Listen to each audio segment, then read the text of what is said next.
لە سووریا چی دەگوزارێت؟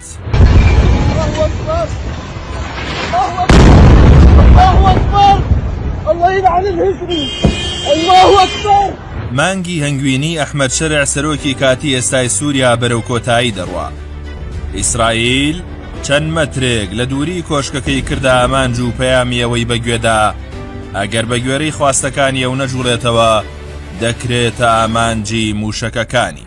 دوانیوەڕۆی ئەمڕۆ لە ڕێگەی ژمارەیەک موشەکی بالیستیکەوە ناو جەرگەی دمەشقی پایتەختی سووریا کرای ئامانج. بەهێزی هێرشەکان بە ئەندازەیەک بوو دەنگۆی کوژرانی وەزیری بەرگری حکوومەتەکەی شەرع بڵاو بوویەوە.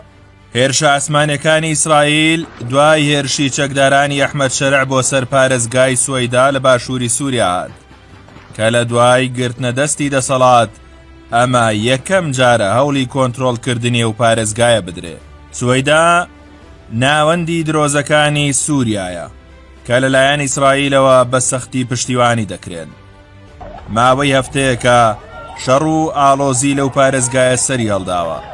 هێزەکانی ئەحمەد شەرع هێرشێکی فراوانیان بۆ کۆنتڕۆڵکردنی پارێزگاکە دەست پێ کردووە، بەڵام ڕوبەڕووی هێرشە ئاسمانیەکانی ئیسرائیل بوونەتەوە.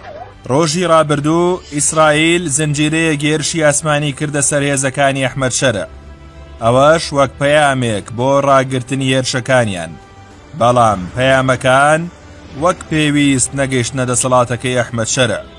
هەر بۆیە ئەمڕۆ هێرشێکی مەترسیداری کردە سەر وەزارەتی بەرگری و کۆشکی سەرۆکایەتی کۆمار.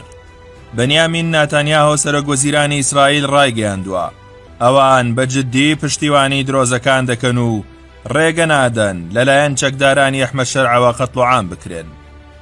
لە ناو ئیسرائیلدا دەنگی ناڕزایی درۆزەکان بەرز بۆتەوە و خۆپشاندانی فراوان ئەنجام دەدەن، داوا دەکەن حکوومەتی وڵاتەکەیان پشتیوانیان بکات.